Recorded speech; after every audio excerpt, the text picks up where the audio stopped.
Just all my haters out there that never did thought I would never made it. Woo! That's good enough, right?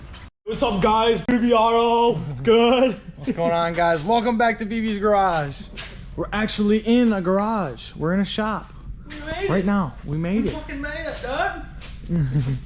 All right, so what we got going on so far tonight is we got the Buick on the lift right there.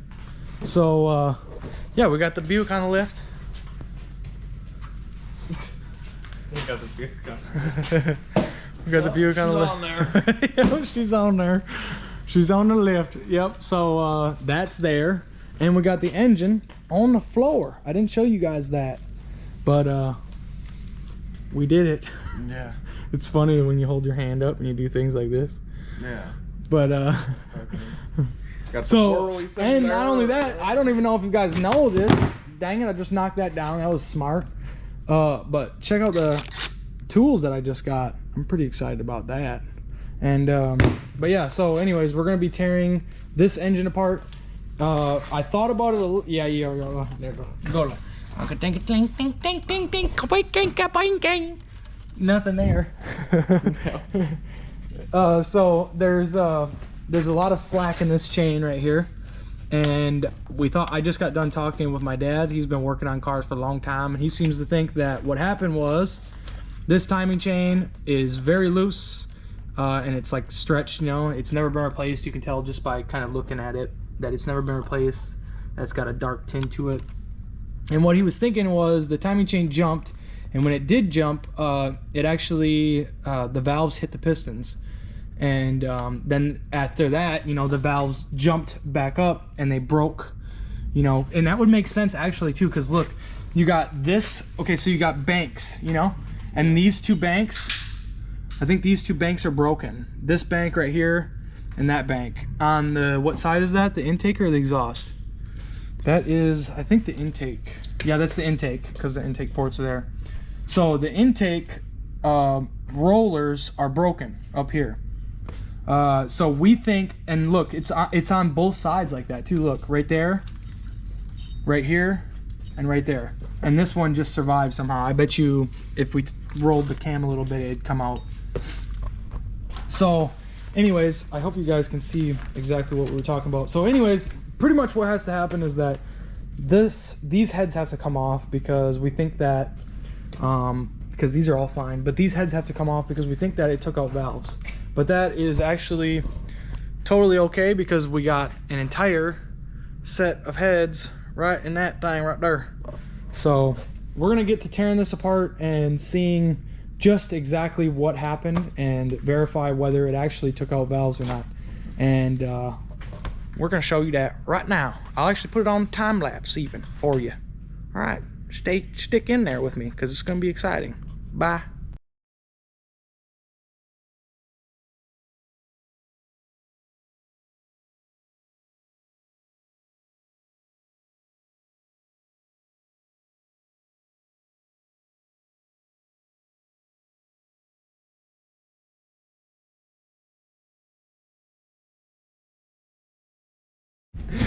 The hydraulic tensioner failed and this little collar snapped. So I think, so this fell out of this tensioner. It snapped and released, you know, this piece off of the spring. Wow. Yeah, so that is the failure point right there. And that's not only that, look at this. I mean, that's partial failure. And then also, if you look at this this cam phaser, you can see I get movement right here, but it's not moving the cam. This cam phaser is completely shot. And then not only that, well, this is actually good. It seems to be, oh, there's still metal pieces right there. I gotta get that. But yeah, we definitely, we definitely found the failure points on it. It's supposed to be like that, you know, holding it together, holding that spring in. It's supposed to be like what? It's supposed to be connected there, holding this spring together. Yeah. The spring assembly. And it just fell apart. As soon as I pulled that out, as soon as I pulled the timing chain, because I pulled the, oops, I pulled the components off of the you know, the timing components, and as soon as I pulled it out from this bank right here on this side, this it just came apart. It's funny because like this isn't even the motor that's bad. Like this is the engine right here that we're trying to replace, but it is cool to be able to learn and figure out exactly what happened and what took place with this motor. But yeah, we're gonna continue to get the head off of this engine and see if we took out any valves. If we didn't, I mean, I guess it doesn't really matter, because either way I'm probably gonna want to take these heads and put it on this motor. But yeah, let's get back to it. All right. Go ahead, say exactly what you just said.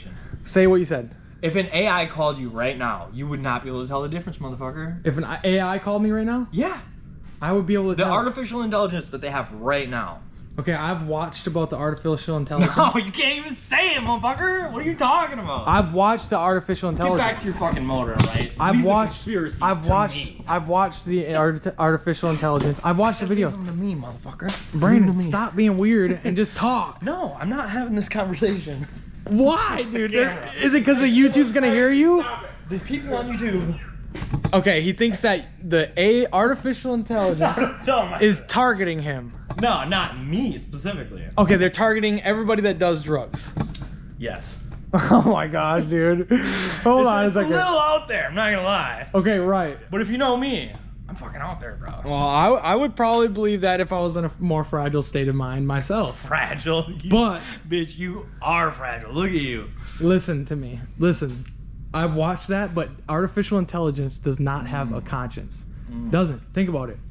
Not saying it has consciousness yet. What I think it is, I think they programmed that for them to be like, oh yeah, we're gonna take out the human race and stuff like that. And then that's like their weird like. Did you see the shit about China? This lab in China getting attacked by the AI robots and they're shooting guns and shit. Nuh-uh. Killed 6 people. Nuh-uh. Look it up. Well, that's something I need to. I think it's bullshit. I'm gonna have to Because look if I was programming AI robots to fight military shit, I'd have some EMPs on the ready. Like.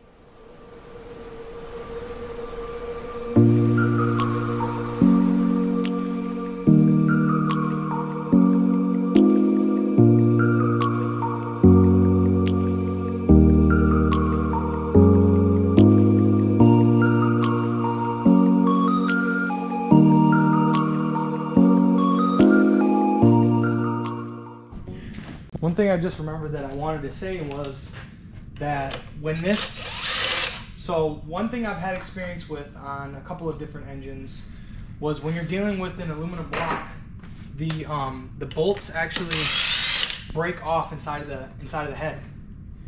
Now I have taken apart one of these and I do remember taking them apart without having any issues, but I just wanted to be safe. So one thing. One thing that I've seen somebody do is they take and they'll actually take like a metal rod or a metal bar, and they'll take it and they'll like on the I know it's common on like the 4200s. They came in the Trailblazers and the Envoys and stuff like that. So the 4200s. It's also common on the North Star Cadillacs. What they do is I was watching this. You know, sometimes you get the most understanding, the most wisdom from people that are in their garages doing this stuff, because the guy, he took and what he did is he like jarred all the bolts in the head, and like and that's just a way to get them out. Like obviously there's still stuff you have to do in order to ensure that you're not going to have a head gasket or a head lift or head gasket failure in the future after doing that, but you jar the threads or you jar the bolts from the top with just a metal bar.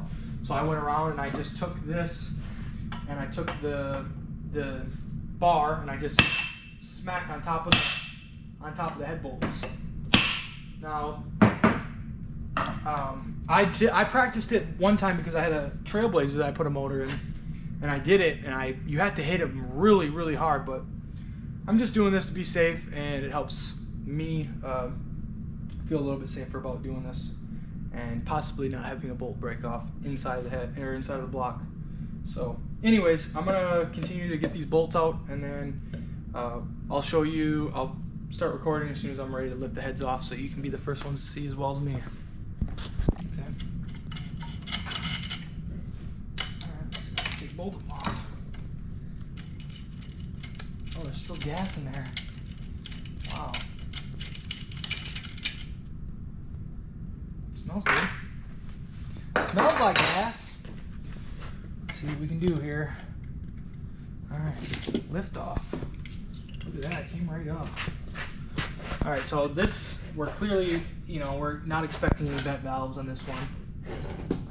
And exactly as expected, we don't have any vent valves. Nothing touched the, and actually, you know what's weird?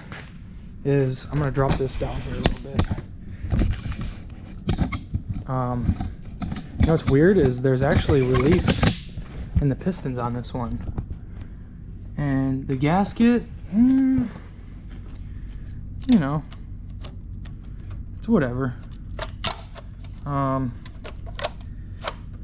It looks fine. It's not like it's got anything, so we don't see anything on the pistons themselves. Now for head number 2, where this is the one we're expecting to have damage. This is the one we're expecting to have failure, and you guys will have the first look at it. I'm praying that there's no holes in these pistons. And we don't have any holes. The head gasket is stuck on this bolt, and that just completely ripped apart. No holes. I don't see any evidence of smacking. Ah, here we are. I'm gonna get the camera set up here so you guys can see it. And exactly as expected, we have damaged valves. I don't know if you guys can see that, but here, let me shine a light through here. This is the intake side. You can easily see light coming through that valve. That valve was really hit, and that one's fine. So we got 2 bent valves. That's what happened to this engine. And actually, the exhaust valve is even leaking too, because there's water coming through this head right here. I wonder if that's an issue on these. So there you have it, guys. That's what happened to this motor.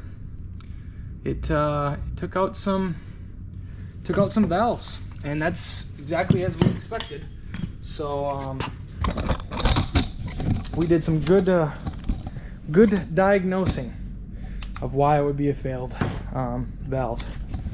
So I think the camera is at 2%. I think that is going to call it for this video. I know it probably wasn't the longest video, but we got the engine torn apart, we got the car on the lift, and yeah, we know what to order now. We can get head gasket set, and I always go with the cheapest set because I'm not having anything surfaced or anything. So we're gonna do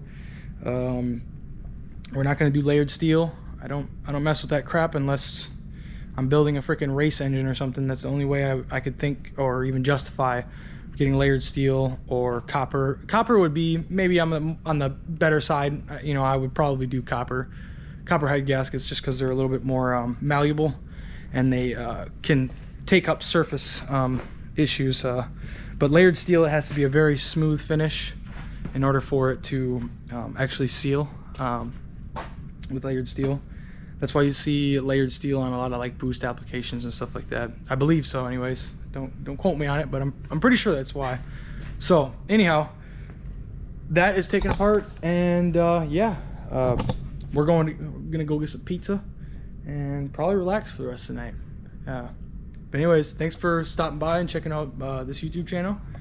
There's gonna be more content to come on the Enclave, and you know, maybe we'll even see, you know, the before, you know, how much we paid for it, and then the after, how much we actually sell it for. So yeah, thanks for stopping by and checking out BB's Garage, and we'll see you next time. The subscribe, thank you button, and